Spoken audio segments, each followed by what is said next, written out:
राजा भैया से अखिलेश की इतनी बढ़ गई दूरियां। बीएसपी का फैसला पलटने को बताई अपनी गलती। अखिलेश की बात पर चाचा शिवपाल भी खामोश।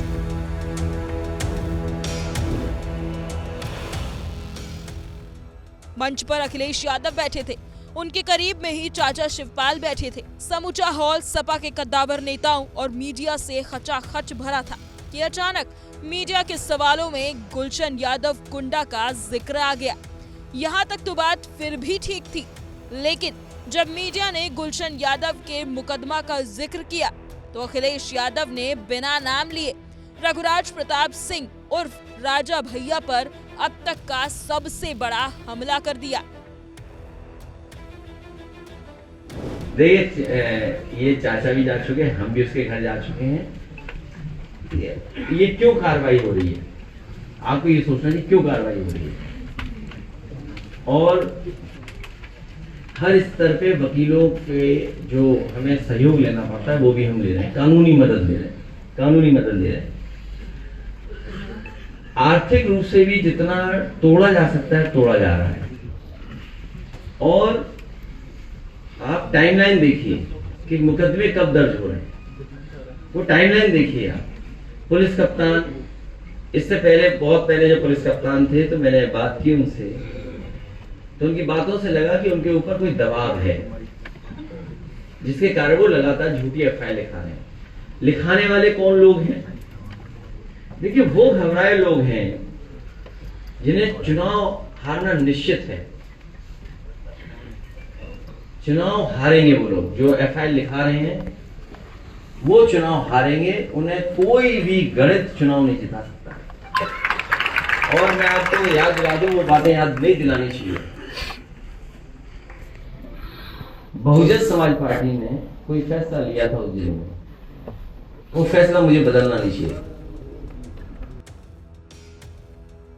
ना नाम बताया ना पहचान बताया, लेकिन गुलशन यादव पर जब मुकदमे की बात आई तो अखिलेश यादव ने बिना नाम लिए सब कुछ कह दिया और जहां संदेश पहुंचना था शायद पहुंच भी गया। अखिलेश यादव ने राजा भैया को बिना नाम लिए कहा कि मायावती ने उस समय कुछ फैसले लिए थे, मुझे वो फैसले बदलने नहीं चाहिए थे। अखिलेश यादव मायावती सरकार के जिस फैसले को सपा सरकार में बदलने को अपनी गलती बता रहे हैं, वो सियासी रंजिश की कहानी मायावती के शासनकाल की है, जो रघुराज प्रताप सिंह उर्फ राजा भैया से जुड़ी है।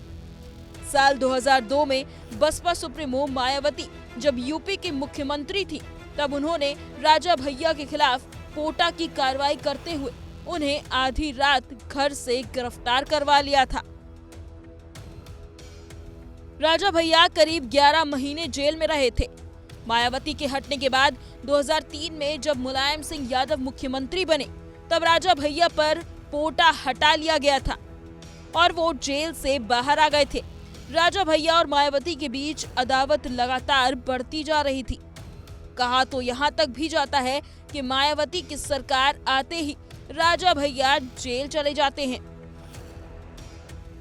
हालांकि इसके उलट मुलायम सिंह यादव की सरकार में राजा भैया की तूती बोलती थी, उन्हें जेल मंत्रालय तक दे दिया गया था। राजा भैया बीजेपी और सपा की सरकार में मंत्री रह चुके हैं। मायावती की सरकार गिराने का आरोप राजा भैया पर लगता रहा। इसी वजह से मायावती राजा भैया से नाराज रहती हैं।